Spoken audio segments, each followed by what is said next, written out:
Este es mi tío abuelo, el hermano menor del padre de mi padre. Su nombre era Joe McKenna. Fue un esposo joven y un jugador semiprofesional de básquet, y también bombero de la ciudad de Nueva York. Según la historia familiar, amaba ser bombero, así que en 1938, en uno de sus días libres, decidió pasar el rato en la estación de bomberos. Para hacer algo útil, se puso a pulir todo el latón, las barandas del camión y las manijas de las paredes. Y una de las bocas de las mangueras, una pieza enorme y pesada de metal, se cayó de un estante y lo golpeó. Unos días después, comenzó a dolerle el hombro. Luego de 2 días más, volaba de fiebre. La fiebre aumentaba cada vez más. Su esposa cuidaba de él, pero nada de lo que hacía parecía funcionar. Llamaron al médico, pero tampoco cambiaron las cosas. Llamaron a un taxi y lo llevaron al hospital. Las enfermeras inmediatamente supieron que se trataba de una infección que en su momento hubieran llamado septicemia.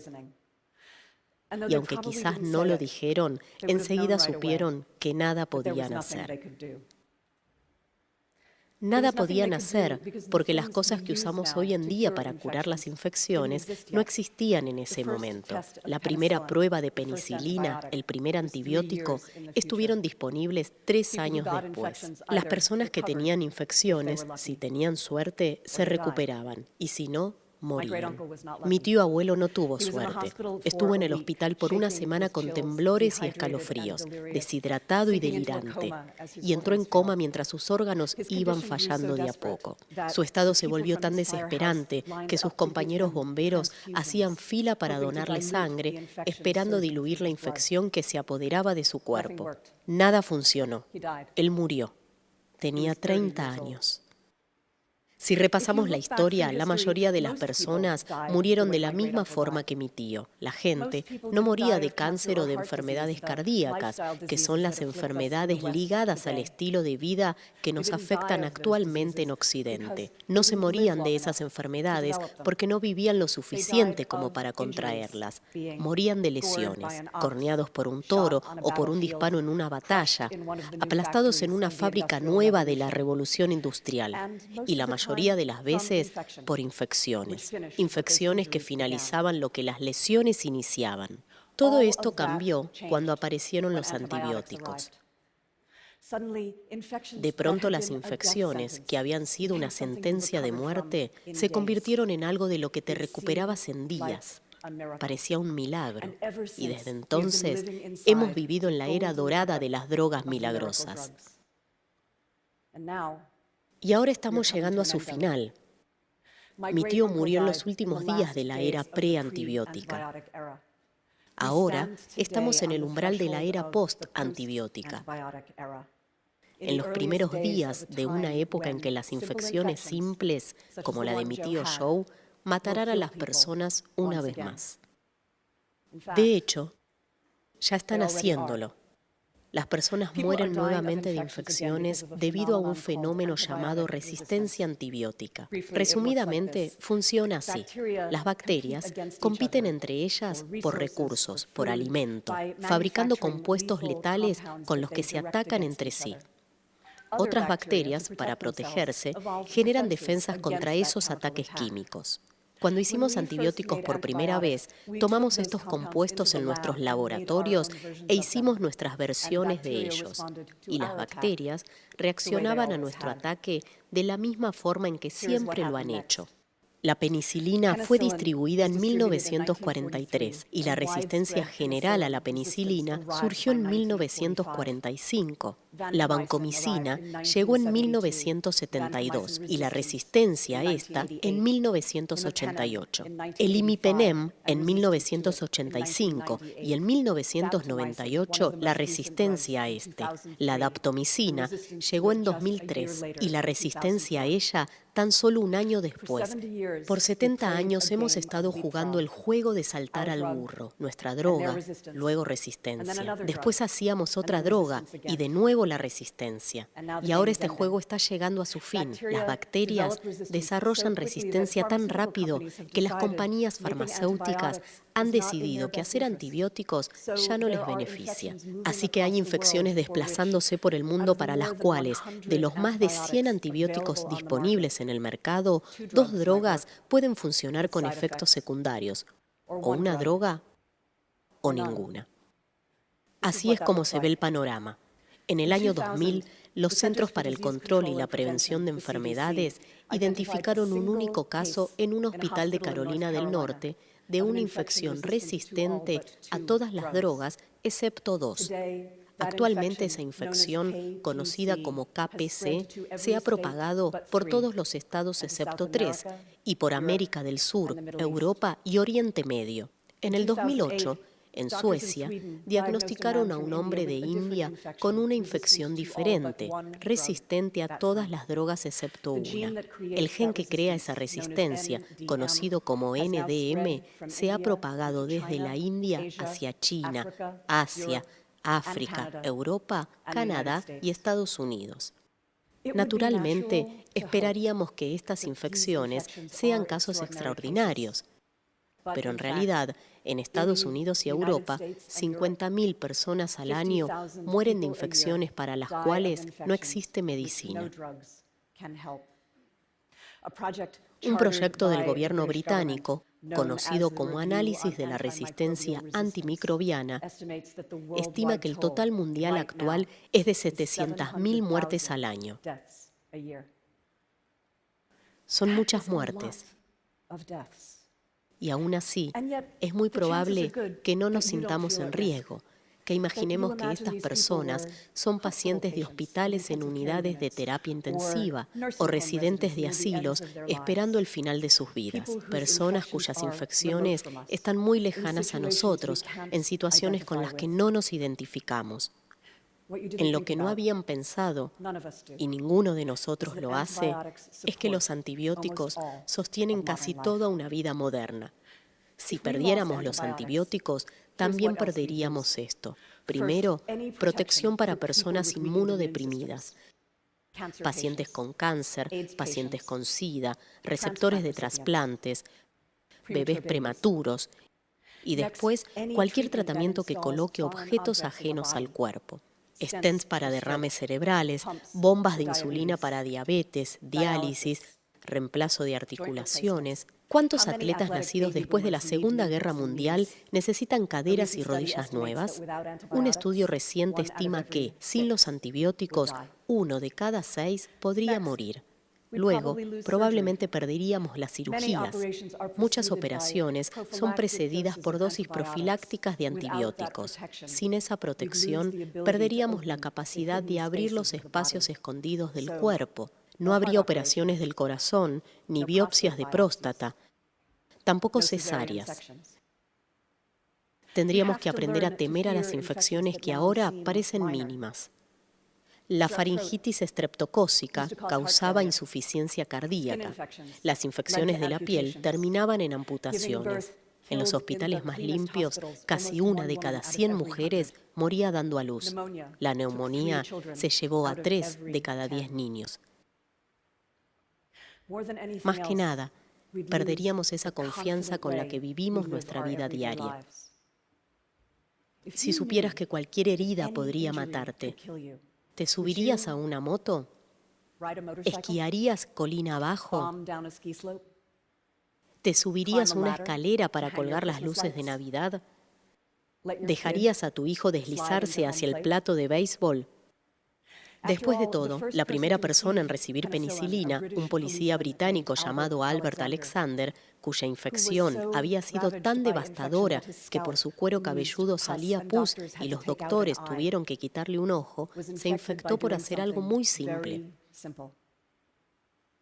Caminaba por su jardín y se rasgó la cara con una espina. El proyecto británico que mencioné antes, que estima que el total mundial es actualmente de 700.000 muertes por año, también predice que, si no ponemos esto bajo control, el total para el año 2050, lo cual es dentro de poco, será de 10 millones de muertes por año. ¿Cómo llegamos a este punto donde lo que tenemos frente a nosotros son esos números tan terribles? La incómoda respuesta es que nos lo hicimos nosotros mismos. La resistencia es un proceso biológico inevitable, pero nosotros somos responsables de haberla acelerado. Lo hicimos al despilfarrar antibióticos con una negligencia que ahora parece impactante. La penicilina se vendió sin receta hasta la década de 1950. En muchos países en desarrollo, casi todos los antibióticos se venden así. En Estados Unidos, el 50% de los antibióticos que se dan en los hospitales son innecesarios. El 45% de las recetas que salen de los consultorios son para enfermedades que los antibióticos no curan. Y esto es solamente lo relacionado a la asistencia sanitaria. En gran parte del planeta, la mayoría de los animales de consumo toman antibióticos toda su vida, no para curar enfermedades, sino para engordar y para protegerse de las condiciones de las granjas en las que son criados. En Estados Unidos, posiblemente el 80% de los antibióticos vendidos cada año son para las granjas, no para los humanos. Y crean bacterias resistentes que salen de las granjas y van al agua, al polvo y a la carne en la que se convierte el animal. La acuicultura también depende de los antibióticos, sobre todo en Asia. La fruticultura depende de los antibióticos para proteger a las manzanas, las peras, los cítricos contra enfermedades. Y ya que las bacterias pueden intercambiar su ADN entre ellas, como un pasajero que entrega una maleta en el aeropuerto, una vez que hemos propiciado la existencia de esa resistencia, no sabemos dónde se propagará. Esto era previsible. De hecho, fue previsto por Alexander Fleming, el hombre que descubrió la penicilina. Como reconocimiento, se le dio el Premio Nobel en 1945 y poco tiempo después, en una entrevista, esto fue lo que dijo. La persona desconsiderada que juegue con el tratamiento con penicilina es moralmente responsable de la muerte de una persona que sucumba a la infección con un organismo resistente a la penicilina. Y añadió, espero que este mal pueda evitarse. ¿Podemos evitarlo?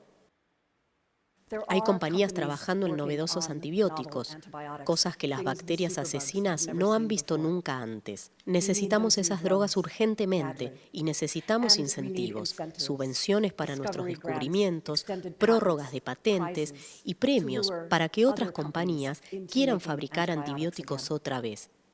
Pero probablemente eso no será suficiente. Aquí la razón, la evolución, siempre gana. Las bacterias engendran una generación nueva cada 20 minutos. A la química farmacéutica le lleva 10 años desarrollar una nueva droga. Cada vez que utilizamos un antibiótico, les damos a las bacterias millones de oportunidades para descifrar los códigos de las defensas que hemos construido. No ha habido una sola droga que no hayan podido derrotar. Esta es una guerra asimétrica.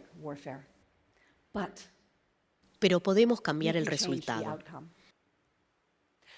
Podríamos construir sistemas para recolectar datos que nos digan automática y específicamente cómo se están utilizando los antibióticos. Podríamos aplicar un filtro en los sistemas de pedidos de droga para que las recetas pasen por una segunda revisión. Podríamos exigir que dejen de usarse antibióticos en la agricultura. Podríamos construir sistemas de monitoreo para que nos digan dónde surgirán nuevas resistencias. Esas son las soluciones tecnológicas. Posiblemente no sean suficientes tampoco, a menos que colaboremos. La resistencia a antibióticos es un hábito. Todos sabemos lo difícil que es cambiar un hábito, pero como sociedad ya lo hemos hecho en el pasado. La gente tiraba basura en las calles, no utilizaba cinturones de seguridad, fumaba en edificios públicos y ya no hacemos esas cosas. Ya no ensuciamos el ambiente o nos exponemos a accidentes devastadores o exponemos a otros a la posibilidad de un cáncer, porque decidimos que esas cosas eran costosas, destructivas y que no nos beneficiaban. Cambiamos las normas sociales. Podríamos cambiar las normas sociales relacionadas a los antibióticos también. Sé que la escala de la resistencia a los antibióticos parece abrumadora, pero si alguna vez compraron una lámpara fluorescente porque les preocupa el cambio climático, o leyeron la etiqueta de una caja de galletitas porque piensan en la deforestación de la palma de aceite, ya saben cómo se siente dar un pequeño paso para afrontar un problema abrumador. Podríamos dar esos pasos también para el uso de antibióticos. Podríamos no suministrar un antibiótico cuando no sabemos si es el correcto. Podríamos dejar de insistir para que nos den una receta para la infección de oído de nuestro hijo sin saber qué fue lo que la causó.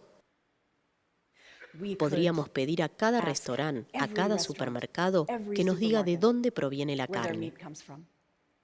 Podríamos prometernos no volver a comprar pollo, camarones o frutas si han sido criados bajo un tratamiento antibiótico. Y si hiciéramos esas cosas, podríamos desacelerar la llegada del mundo post-antibiótico. Pero tenemos que hacerlo pronto. La penicilina inauguró la era antibiótica en 1943. En solo 70 años nos acercamos al filo del desastre. No tendremos otros 70 años para encontrar la salida nuevamente. Muchas gracias.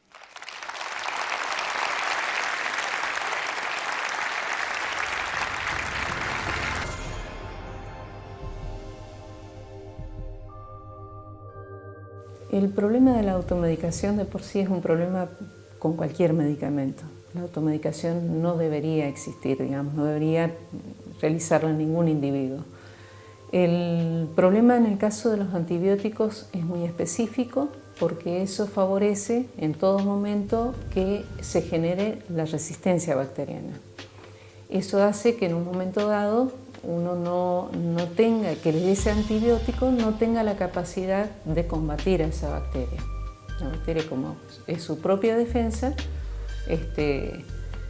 ya no va a surtir efecto y puede que infecciones que son muy peligrosas o que no encontremos cura para determinados tipos de patologías. Es decir, todo medicamento produce reacciones adversas. Si no produce reacciones adversas es que no tiene ningún efecto, que no es eficaz para nada, digamos. Al ser una sustancia con actividad biológica, eso hace que pueda actuar en distintos lugares del organismo y genere reacciones secundarias o efectos adversos. En el caso de los antibióticos pasa exactamente igual que con cualquier medicamento, una droga activa, y es muy lamentable porque realmente los antibióticos son fármacos que han revolucionado la medicina. Yo creo que han sido uno de los más significativos en la historia de la farmacología. Han sido los más significativos porque realmente curan las enfermedades. Y el mal uso puede hacer de que ya no tengamos nunca más esas herramientas, donde morían millones de personas por infecciones, donde en una familia desaparecían a lo mejor de 11 hermanos, eran familias numerosas, sobreviviera uno de casualidad o murieron todos. En Europa hubieron epidemias muy grandes, muy severas, donde la mortalidad era impresionante.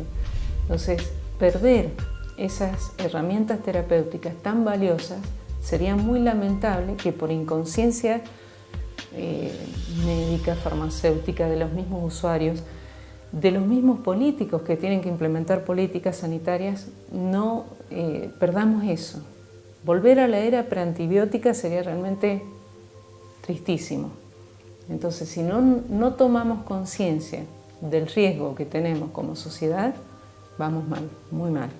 Y justamente estamos, digamos, generando más resistencia y estamos consumiendo más antibióticos, porque a la vez nosotros mismos estamos consumiendo los antibióticos que se le da al ganado que consumimos, a los pollos, a los vacunos, lo que sea. decir, y se lo utiliza para prevenir infecciones en los animales y a su vez para favorecer su desarrollo. Y eso nos perjudica a todos. No es conveniente para nada. Lamentablemente el avance en cuanto a investigación y desarrollo de antibióticos va mucho más lento que con respecto a otras drogas. ¿Qué pasa? El antibiótico es un fármaco que puede curar. La mayoría de los medicamentos son sintomáticos, es decir, mejoran síntomas pero no curan. Un antibiótico que cure no es un fármaco que sea redituable, que genere ganancias. En cambio, un fármaco que se utiliza en forma crónica genera ganancias. Por eso siempre las investigaciones fundamentalmente van dirigidas a los fármacos que son de utilización crónica. El antibiótico no genera este tipo de beneficios.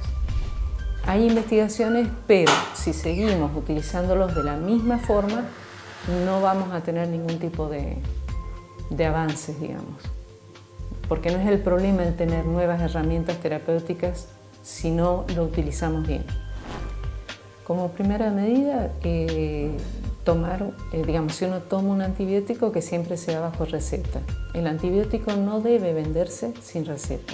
Lamentablemente no existe conciencia en muchos de los farmacéuticos que ante la solicitud de un antibiótico lo venden.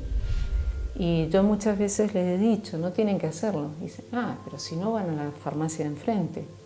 Pero no es eso. Es hacerle tomar conciencia a aquella persona que viene de los riesgos que implica. Van a ganar más dando un buen consejo que vendiendo un antibiótico.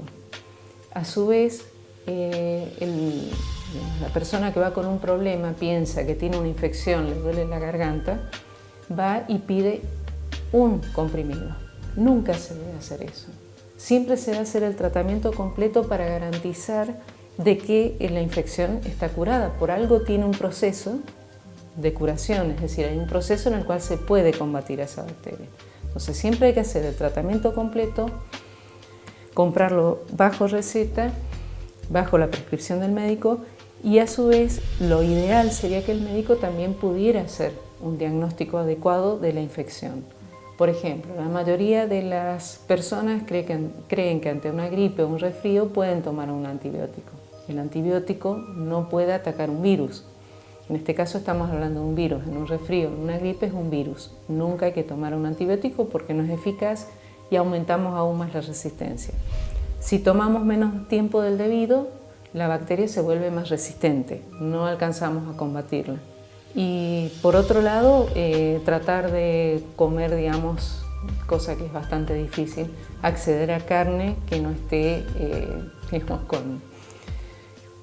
no haya sido tratada con antibióticos, los animales previamente que no hayan sido tratados con antibióticos, cosa que es muy difícil y que nunca nos van a decir si está o no con antibióticos. Por eso digo que en este caso las políticas son fundamentales, es decir, que cómo tiene que ser la crianza de los animales para uso humano, ¿no? Debería realmente hacerse un control estricto de qué estamos utilizando y por eso muchos acceden a la que es la comida orgánica. Pero ¿dónde se consigue la comida orgánica? Lamentablemente todos estamos expuestos a los antibióticos en forma inconsciente. ¿Cómo sabemos cuál es el origen? Ese es otro problema bastante serio.